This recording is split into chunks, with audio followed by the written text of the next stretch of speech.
As you guys think back or look back over 2020, what's a word or phrase that comes to mind? Well, we started the year out with our theme, Hmm. which is this is the year of praise. And I think that was fulfilled on this year. You know, God has Yeah. truly been awesome for the ministry and for us as individuals on this year. And we've seen a lot of things take place in the lives of the members and also in our personal lives. Yeah, I would say that too. I mean, the foundation of what God spoke to us, and then individually, I remember hearing the Lord speak and tell me it would be a time of celebration. Hearing God say that, we wind up purchasing our building. Hmm. So that was like a huge celebration.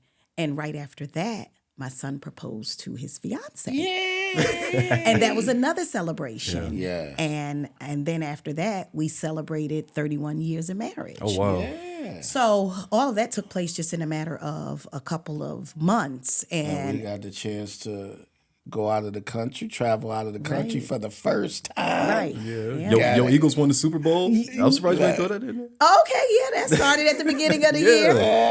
See, people been hating on my Eagles lately, so trying to bring me down. But man, it was really like it was the year of praise, and I mean, I don't think praise is predicated on whether things are going good or whether things are going bad. But definitely, there were seasons where we were, I guess, had a high praise because Yeah, of what we God was witnessed the doing. manifestation. Yeah, so many things happened this year that were amazing. Our conference this year Mm-hmm. at Christian Growth Center, that was another big, I mean, this was one of the biggest ones yet. Yes, with the And, speakers that we brought. Well, to talk about that, let's break that down. Unpack that. Yeah, let's unpack it. That's why Younger says, unpack that. Unpack that. To be able to bring to our city, which is one of our goals, is to, because when we were in Atlanta, we had exposure to national ministries. Because Atlanta, this was the time when we were there, it was before social media, before the internet, before any of those things, YouTube, any of that. So you had to actually have in-person conferences or services. So TBN had a studio in Atlanta. And so they would film their show in Atlanta. So all of those people that were on TVN would come to Atlanta. TBN is Trinity Broadcasting Trinity Network. All those ministries come, musical artists and preachers will come. I remember we seen T.D. Jakes when he was first starting out. Yeah. I mean, we went to Eddie Long's church in Atlanta, and they was New Birth. So this was before they built the big building. That's when they were in their smaller section, which was a big building. Yeah. And it was so crowded in there that they had to sit us on the stage. So we were literally this close before he was T.D. Jakes. Right. And we was in there like, who is this dude? This is unbelievable. This is wonderful. We weren't married then. We wasn't married. We was just dating at the time. We was just young in the Lord, just loving God. And really, that was our first dates. So anyway, being exposed to that level of ministry, we wanted to expose, when we moved back to Rockford, the citizens here or individuals here, our members here, to that level of ministry. Yeah. Because who's coming to Rockford? It's not like this is a destination spot for that level of ministry. So to be able to bring S.Y. Younger, who is an international minister, and John Hanna, I was like, what? It was awesome. So let me ask you, you were able to participate on that Friday night and be at the prayer breakfast. That wasn't your first time at the prayer breakfast, though, was it? No. Okay. And what I love, and I've mentioned this to you guys before, with going there for so many years now, just witnessing the progression. Wow. And if I think of like the word for this year, it's definitely been progression that I've just been able to witness for you guys. And it's been amazing to see the conference, see the attendance that Friday night. It was packed. Yes. It was packed. And even before that, I remember one of my friends who know that I attended church, he was like, man, how y'all get younger? So that's like the word on the street is like, man, how is Christian Growth Center pulling in these big name heavy hitters? Yeah. And I was like, you got to look at our leaders. Y'all ain't no little steppers in the city now. It's just been a testament of growth. And I think growth in Christian Growth Center is so integral. Yeah. And that's something that I've been honored to be able to see over the past few years. See what you guys have been doing in the business since, because you guys, I was waiting for that testimony. Yeah. And on that Sunday, Lady Lisa, you slow walked it but I think you shouted like 4 times before you even got through the whole thing. So it's just been amazing. I think one of the years was the year of the amazing a few years back for the conference. But I don't know. It's like you can say praise, amazing, incredible, progression, growth. I mean, all of that in a nutshell is what we've been experiencing. And 2025 has been nothing short of all of those things in our lives. I think collectively as a ministry and individually, to be able to achieve some of our business goals and see the ministry expand and our family. Right. Right. And so it's just, We started out in our basement. And, you just loving God and you think God is going to do these things, but you don't know. You really do not know. Like a person that's starting out a business, like when we first started the daycare, it started out in our home. And my wife, when she originally started, she's like, I want to have a center. We don't know what that looked like. We had no clue. We just like, we want to have a center. But to see the manifestation. Yeah. I mean, after all of these years, to encourage someone out there, if God planted that seed in you for whatever that vision was, just let it grow. It's going to manifest. Just keep believing God. It might take 5, 10, 15 years, but it will manifest. And so to see how God prepared us to be able to handle the blessing, even in ministry, how God is putting people in place like yourself to come in. It's like these are things we always wanted to do, but we didn't know how to do it. So we would just always pray, God, send the people you want to come into the ministry to be able to implement the things that you want to see in our ministry. There are 2 different scriptures that come to mind. When you were talking, the one says, let patience have its perfect work, that you might be entire and want for nothing. And sometimes there are things that we desire, we want, that we know that we've heard God speak to us about, but sometimes you have to have patience, and so patience will have its perfect work, where God can make us entire. And then the other scripture that came to mind when you were talking is, if you be faithful over a few things, he'll make you ruler over many, and so I think just being faithful, I mean, we could pull on a lot of different words, consistency and all of that, but being faithful over what God has given you, stewarding, over that and letting patience, because there are some things that you can absolutely make happen for yourself, with hard work and dedication. But there are some things that if God doesn't put his hand on it, it's not going to grow. It's not going to expand. It's not going to, and I'd rather have God put his hand on it. We had a vision, like he said, for outside of the ministry for the daycare. And I had to literally, just be patient for 20 years, and work out of the home. And I saw the business expand within the home. But my desire was to expand outside of the home because I had got a word from the Lord. And so I was thinking when you were talking that sometimes there's not a model. We can see ministries now because you got the John Hannahs, you got the T.D. Jakeses. I mean, you've got the mega ministries, and you could try to model after that. But sometimes with certain things that God gives you, there is no model. Right. There was no model for me when it came to business. It was all God idea. It was, and I mean, and that's why we try to now be a model for other people. Because we didn't have a model, and so that's where the patience comes in. That's where the faithfulness and the diligence comes in. As you guys were talking, like, it's something that we used to do during offering time is we used to have like the bucket of seeds. Yeah. And everybody would come up when they get their tithes and grab a seed. Like you guys mentioned, a lot of times we live in a society where it's such a microwave society. We want everything the next day. Yeah. But that patience is important. That produces character. Right. You know? Absolutely. And I think when you're on that journey, you tend to appreciate a lot more. Right. When you put the work in. Right. Absolutely. I think for you guys being visionaries, you know, that kind of rubs off onto your congregation as well, because we've seen you guys over the years, and we've seen at least coming in the red bottoms now, you know, so yeah, all of that. Look at you. And it's like I love when you guys get up there and talk about like the motivational scriptures around offering time, because you guys make it really plain that like we are examples of being diligent in our giving. And this isn't an overnight thing. You know, we trusted God, we believed in him, and we steadfast with what we were promised and what we, you know, were told. Right. And it's like you guys all say, you know, God's not a respecter of person. Like if he did it for me, he can do it for you. Right. If we want to go up, we all go up. That's what y'all saying at the church. And I think that that's what is a draw, I will say. Oh, wow. For me, I'll just speak for myself. I don't want to generalize, but you know, just from the outside looking in, as I look at 2025 for you guys, it's just been up. You know, it's just been beautiful. up. I just see you guys like on a rocket ship.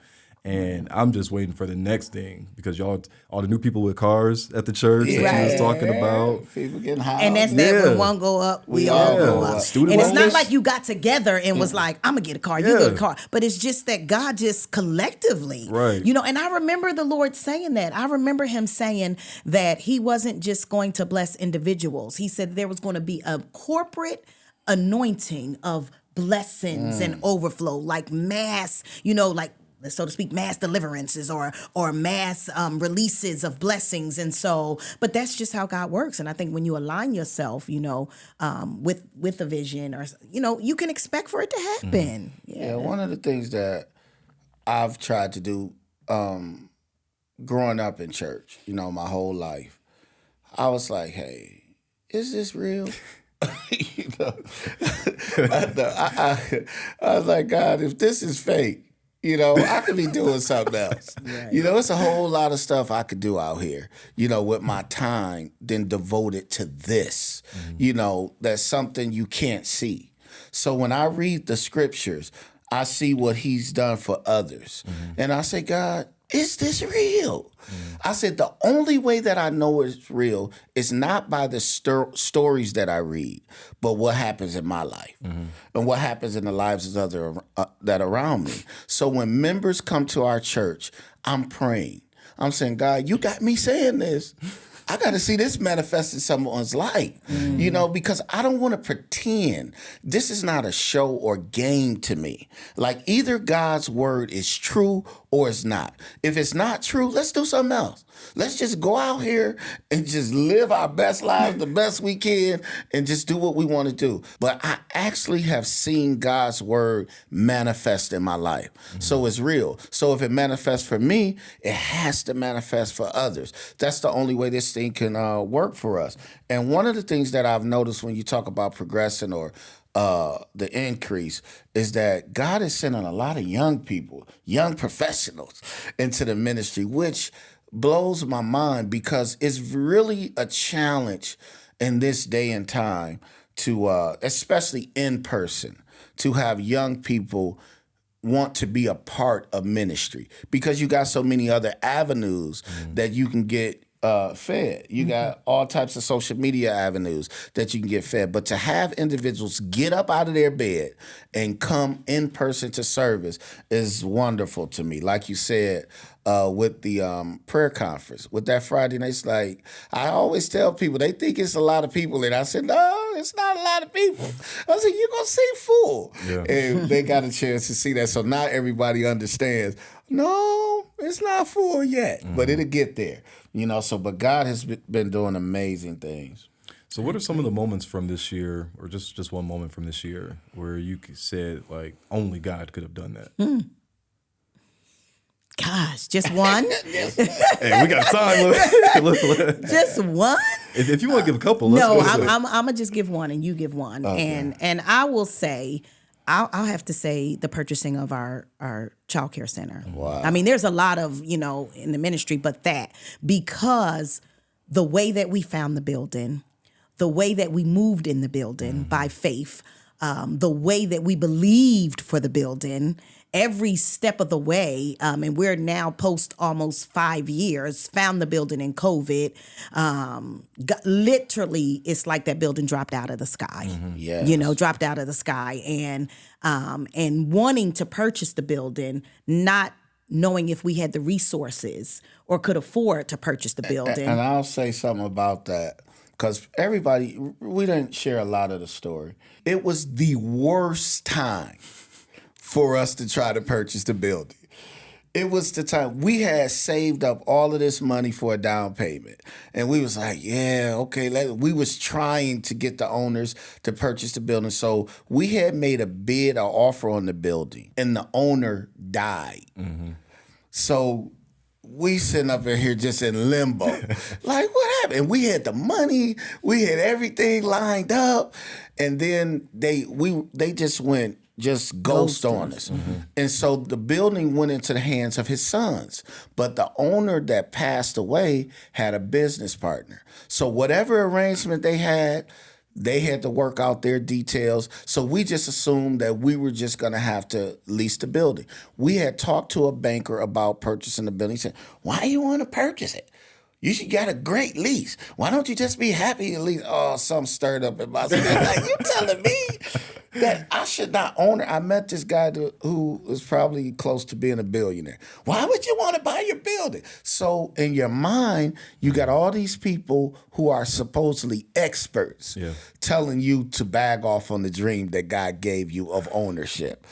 Now, you imagine how scary. I'm like, these guys have done it, and they telling me don't do it.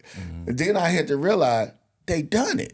Why would you tell me not to do something that you're doing? You're telling me about all your property, all the things you own, but then telling me don't own property. It was crazy. Basically, it was like, be satisfied with what you have, you know. And it's a difference between being content and settling. We should be content in whatever state we're in. But when you know that God has given you a promise or a dream, and you settle for less than that, you know, you living beneath your privileges.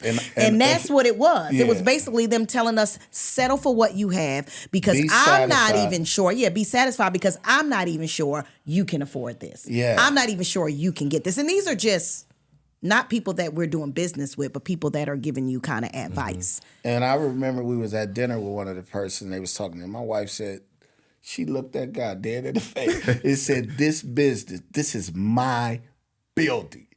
I'm like, yeah, that's what's up. And I remember telling the banker, the guy that told us to settle, I said, let me tell you this. I said, you're going to come back and you're going to witness us purchase this building. And I seen him 2 days ago. And he asked me, hey, did you get that building? I said, let me tell you about it. And I said, that was God that I read into him. But, you know, you got to know what God has told you to do. Regardless of if the whole world is telling you it's not for you and you shouldn't go for it. You have to know within yourself that it's a word from God, it's a vision from God, and to pursue it. That's what David said, shall I pursue? Yes, God said, surely Now, you see, shall. that reminds me of, because like during this time, you guys were also teaching out of the book of Joshua. Yes. So, Joshua 1, he's like, everywhere that Prophetic. your foot touches. Say it. So Say I it. remember when you guys finally gave the testimony, you said you were living out the word as you were kind of going through it during the Bible studies. Every day. Walls coming down. Wow. It was just chapter after chapter. And, They some of the got chapters. iron chariots. Yes. That's what we were facing. And all of these Iron kings chariot. They getting got together iron and trying chariot. to defeat Joshua and his people. They were coming together, building some type of alliance against the children of Israel and Joshua. And we felt like people were doing that, building an alliance, against what God is saying that we could have. And so it was literally chapter after chapter. And it was like even the one particular chapter where Joshua and the people, the children of Israel were fighting. Yeah. And they had all of the kings and all of them people coming together, and Joshua said, God, I'm running out of time. He said, I need you. He prayed and said, no man has ever done this. He said, I need the sun to stand still. That spoke to me so heavy because they had given us a deadline. The people that were selling the building told us, I don't know what y'all got going on. I don't know why y'all can't get no banks, to do what y'all need. And y'all got, what did they tell us? 30 days or 2 weeks. He had given us a deadline and said, if we don't hear anything from y'all, and here we're at the mercy of God. And it was just like, and I went to preach in Decatur, Illinois, and God told me to preach, put your foot on the devil's neck, because that's what Joshua wind up doing when he defeated the king. He put his foot on his neck to show everybody. And I preached that in Decatur, and while I was preaching it, and I was preaching that God told Joshua, and Joshua prayed, and God said he gonna let the sun stand still. He gonna give him time. And I came home and I told James, I said, I was preaching to myself. I said, God told me he's about to extend our time. And I'm just like, and that's literally what he did. They turned the timeline. From 2 weeks to 90 days. Come on. Come on. Yes. And so it was that the book of Joshua was so prophetic for our lives. I'm telling you, the word of God is, when it says it's same, God is the same yesterday, today, and forevermore, it was relevant.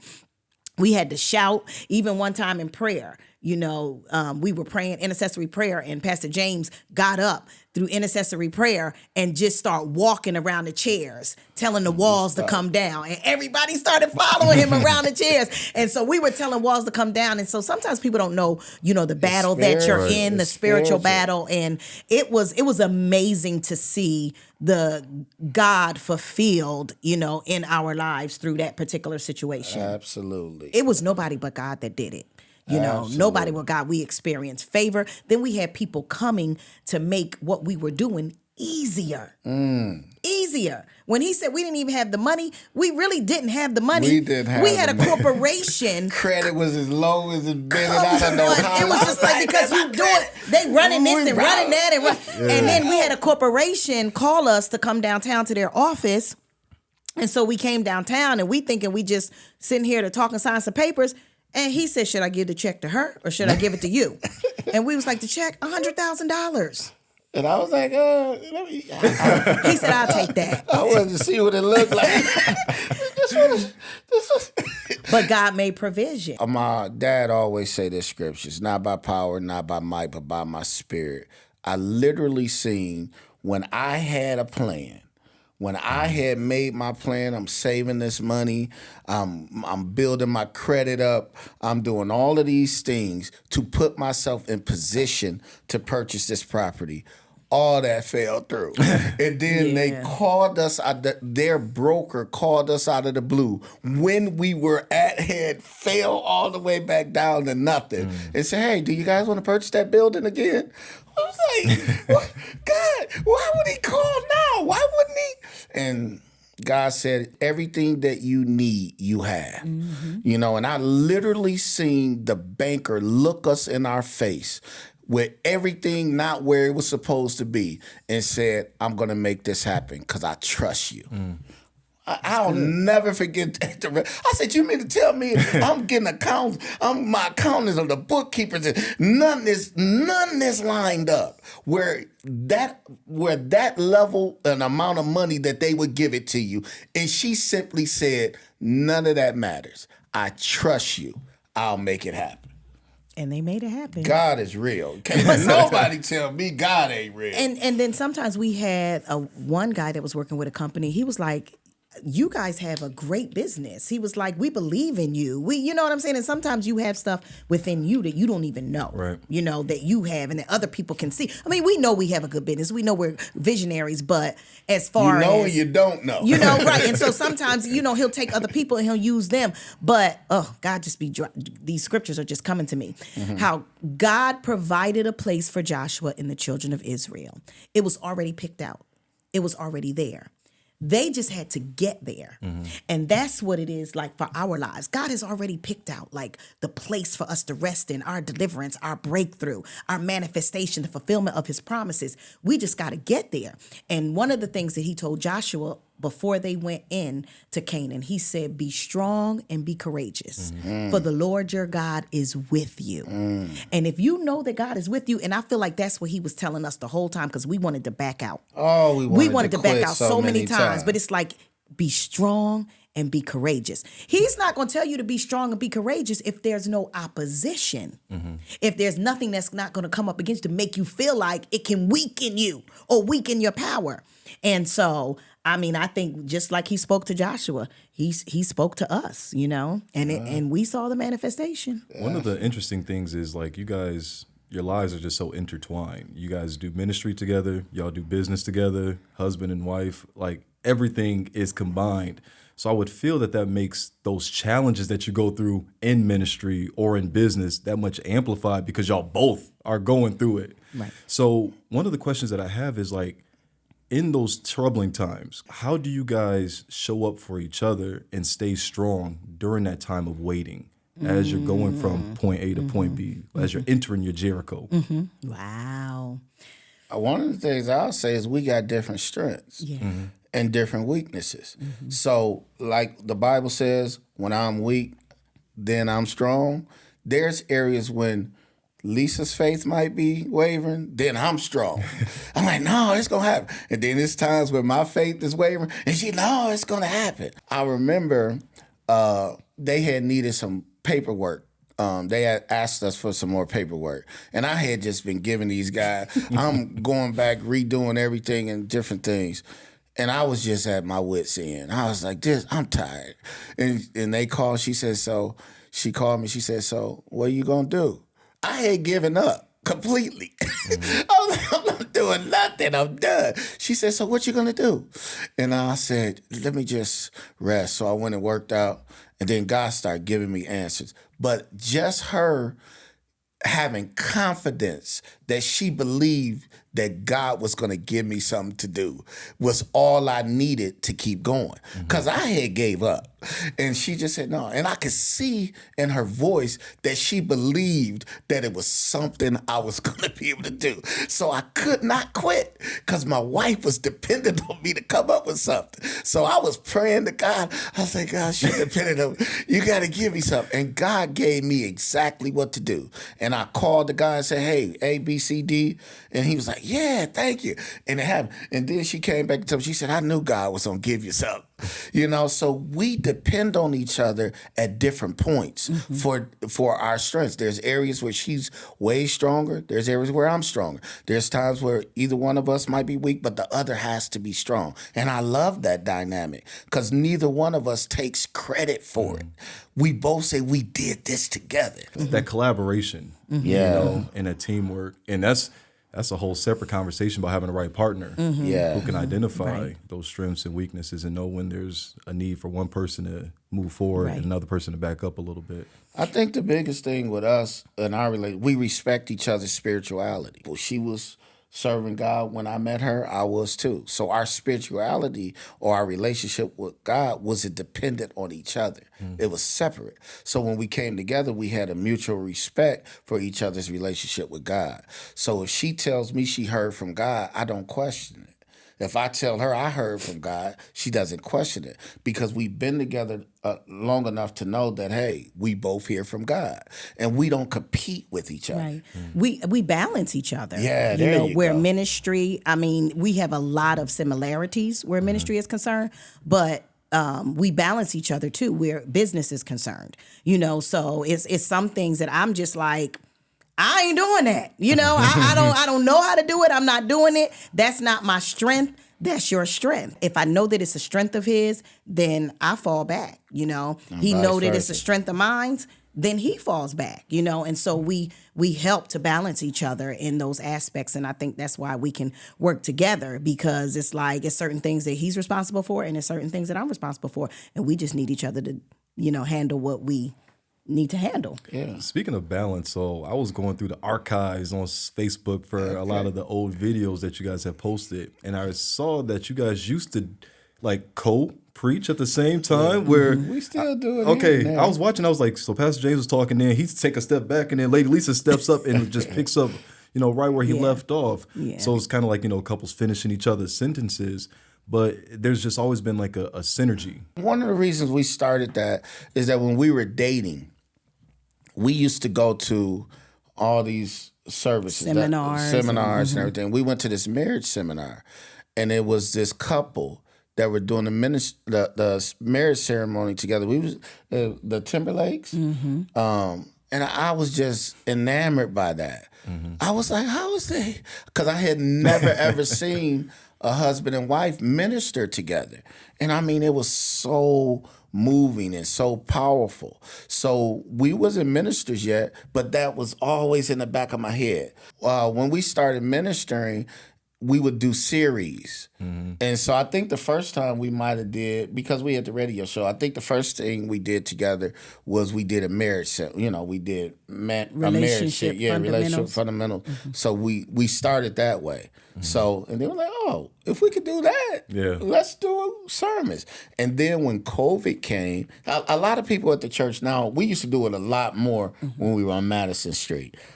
But a lot of people... What, preaching together? Yes, we used to do that a lot more. But because we did financial series. We would just do series. We would do it together. Because I always think it's important to hear a male and a female perspective. Because a lot of time in churches, you only hear one perspective on a subject.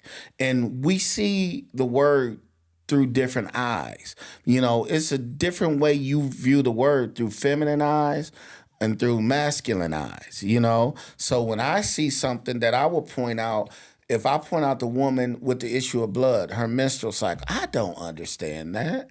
I can see it from one perspective as a man, but as a woman, she can relate to that story. You know what I'm saying? She can understand that deeper than I can, you know? So we thought that benefited the congregation to hear both perspectives. Even when we do counseling, we counsel together because you can hear both perspectives. So that's how we started that. And then when COVID came, we kind of did it out of necessity because we would do the live feed from the house. Together. Okay. Yeah. And then when we would come and we did the services from the balcony, we would do it together. And I would get excited, and I'd be banging on the table, and he'd be like, "You banging on the table?" Because you know I get worked up, and I jump around and run around. But I was going to say that too. A couple of Sundays ago. Yeah. So we're comfortable doing that. When y'all was driving back from... Coming back. Oh, okay. Yeah. So, I mean, it just works, you know, and spiritually ministering together is kind of easy for us because we think alike. You know, where the spiritual things are concerned. And that's a wonderful thing. We're in agreement. You know, we're in agreement, right? And so we have a lot of the same, like you were saying, eyes, but we don't see through the same lenses, but we have a lot of the same perspectives. Yeah.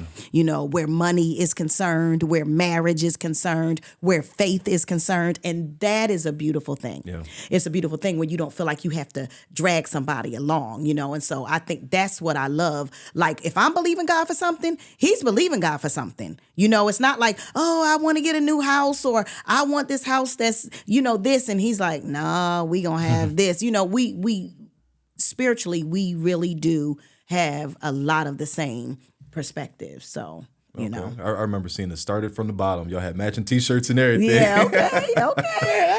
Take us back. We got to go back and look at some stuff. Yeah. We used to do that. We used to give it a relationship. Well, dang, I forgot all about all of that stuff. So as you guys kind of look towards 2026, and have you guys already decided on a theme for next year? We're working on it. Normally I get them out of the blue, but I told her, I said, Lisa, I'm not getting nothing. She said, I said, you might have to get one this year. She said, yeah, God, give me some. I said, cool. Yeah, so we respect each other like that. Sometimes she come up with the theme, sometimes I do. You know, so we don't like to reveal it until that day. You know, just trying to see if I get a little sneak peek. Yeah. So I guess what are some of the things that you guys are looking forward to in 2026? New year, new beginnings. Like, it's always a restart for a lot of people. Yeah. So what are some of the things that you guys are looking to try to kick off 2026 with? That's interesting. I want some rest, to be honest. It's been such a battle for things. But, you know, I just want to see continued growth. I really do. One of my passions that I really, really want God to give me wisdom is how to reach young men. You know, that's really my heart right now. Young professional men, young men who are in probably the 20s to 30s, you know, age range, 40 and under, you know, because I really think that group needs support. And I was just talking to one of my nephews the other day, and a lot of things that how I grew up, everybody went to church. You just assume that a person had a church background. My grandma, I went with my grandmama. I went with my daddy. I went with somebody. But that's not the case now. So we have a whole generation that are unchurched. And I was talking to one of my nephews, and he was like, yeah, and I mentioned something we were talking about. I said, yeah, when I counsel people. He said, you counsel? I said, I'm a pastor. He said, yeah, I knew you was a pastor, but hey, man, Uncle, I don't know what all that's involved. You know, it's one of my nephews in Florida. He said, I don't know what's all involved with that. And I realized he really hasn't had a church background. So what the role of a minister, the role of a pastor, he has no clue. He didn't even know that was available. And he talks to me all the time. He said, well, hey, I need some counseling. So we started talking. I said, oh, I got my uncle right here. That's what he does. So we had a great conversation. And so I realized that age group, especially for me with young men, because I know we are the foundation of the family. And we have so many, perspectives coming at us that are destroying us. You see to mention what happened to some of the coaches out here. Like, come on, man, who you talking to? Who you have that can say, hey, this might affect you in a major way, man. This is a big opportunity that you might can't get it back. You know, so I really do think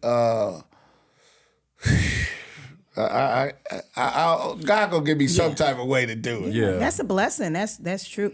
I think that's a great thing. And I feel like expansion is coming. You know, I feel like in the days to come in 2026 that there is going to be some expansion, you know, where not just ministry wise, but I feel like business wise, family wise, I feel like dreams and goals, and you know, so I really do see the people of God expanding. I see fulfillment, and so I mean that goes along with what you're saying. We're gonna conquer some you things. know, so this fulfillment, and then you said rest, and you know, one of the things that I believe that's going to take place for some people, because some people been in war. Like, you know, there's been like a warfare going on, and we'll always kind of have some type of warfare, you know, to a certain degree. Something you gotta believe God for. Right, always, you know, but I do believe that rest is coming, where people will not have to fight as hard to have peace. You know, fight as hard to accomplish, you know, the things that they want to accomplish. So Going back to what you said about Joshua, right. you said God gave them rest. God gave them from rest. all their enemies, Yeah, all God their gave battles. them rest. And I And so- believe, you know, sometimes we fight so much. There gotta be a season where you can rest. Yeah, where you could just I believe rest. that's coming, and things are going to be, you know, and rest meaning the fight not being so hard, but things being able to be accomplished a little bit easier. Yes, a little I bit receive easier. that. So we have, you know, we got big goals for Christian Growth Center. You know, big dreams. I believe, you know, that ministries that we wanted, you know, to see come into fruition are going to manifest on God in sending the 2026. people to work it. Yeah. Make them work. But I also, God told me individually, for me personally, but I believe it's for others too. He said, I'm going to enter a season where I'm going to enjoy life, you know. And I believe I've entered that season where I'm going to enjoy life. I believe we're going to be able to travel. I believe we're going to be able to just enjoy life. I mean, just be happy. Yeah. You know, for a season at least. You know, so I mean, I'm looking forward to that. I believe I'm walking into that right now, though. So We're kicking excited off the about- new year with the first of our 3 children getting married. That's But one kicking thing off that something good. I'm proud about that is because JoJo really, all of my sons really so far, I never wanted to raise players. You know, I know a lot of men that I know, oh man, get out here, sow your oats, see what's out here. I always looked at that's somebody's daughter. You know, I said, don't play with women. And they would bring girls around. I said, I don't play with women. If you're interested in her, let it be known. If you're not, cut the ties, man. We ain't playing games up in here, But that I really appreciate the fact that they always have told me and my wife, I want what y'all have, And I said, well, do what I did. So I think it's important. I think it's not important, but I think it's beneficial when you meet somebody young and y'all could grow together. I just think it's a beautiful thing. I've seen that be more effective than other ways that people have tried to do it. What I love is that you guys are out there doing the work as well. Pastor James, you mentioned earlier, you believe what you believe, and nobody's going to tell you anything otherwise, but then you also live it as well. And you guys are just very diligent in what you're doing. This weekend, the Blankets for Brenda, where you guys are doing more outreach and getting more into the community. I'm assuming that's also something that you guys are looking to do a little bit more in 2026 as well. Yeah, absolutely. Absolutely. We try to be effective with the events that we do because we want to make sure that we do it with excellence, and reach the audience that we're trying to reach. And so we don't try to overextend ourselves where a bunch of ministries comes. But at different times we've had like this, people are hearing about Blankets for Brenda. We've done that, but there was a series. There was a time when we had the food bank there at the church on a regular basis, So it's just, kind of goes with the time and the seasons, but a community outreach is important to us because fall festival and all those stuff. Oh, yeah. That was amazing. Yeah. But we had, so one of the things that we try to do is, especially at the size of our ministry, you can't do everything. You can't be all things for all people. But what we do, we try to be excellent at the things that we do. Right. So it makes it look like you're doing a lot. And you're only doing a few things. But it's done at a scale where it's so excellent that people think you're doing more than what actually you are. And it's growing. And, a lot of times people will see what you're doing. And like I said, some certain things I didn't have a model for, but you become the model, right. And so even with the Blankets for Brenda, someone in Iowa carried it out last year. She carried it out at a nursing home. My sister carried it out. They go to Tent City. They pass out blankets, used our flyer, just kind of made some. And then I was able to be a blessing, to a place in New Jersey. So it's extending, it's expanding, and that's a wonderful thing. That has taken off that I'm excited about was our travel ministry. Yeah. Yeah. We were able to go see Black Violin, And I'm serious. That was one of my favorite events that we did because when you're exposed to something, you want to share it with others, because a lot of times as believers, as Christians, we think that there are no events that you can go to that is where you don't feel like you're compromising your faith. That's a non-church directed event. Right. You know what I'm saying? But there are a lot of events out here that you're not compromising your faith to participate in. And that's the thing that I got when I moved to Atlanta. It's like, man, there's a lot out here. You can do it. Enjoy your life and not feel like you're compromising your faith. And that was one of the events we were able to do. And I think everybody had a great time and was exposed to that level of talent. So I'm looking forward to the more events that we're going to do. Yeah, wonderful. Yeah, I'm looking forward to all this stuff as well. So anything that you guys want to leave the people with as we get ready to say goodbye to 2025 and step into 2026? Wow. Well, we just want to thank everybody, for their faith and their diligence and just being a part, those that are a part of Christian Growth Center, those that have maybe collaborated with us, those have supported some of our events, because we get a lot of support too, so thank you for supporting what we do at Christian Growth Center, in what we do outside of Christian Growth Center. We appreciate. There's a phrase that says people thought it was Bible, but it wasn't Bible. That says you bloom where you're planted. And they said, the Bible says, the Bible doesn't say that. Right. But the phrase is really true. Yeah. You do bloom where you're planted. And I'm not from Rockford, but I said Rockford has been good to me. Rockford has been good to me. And I thank God for the bloom.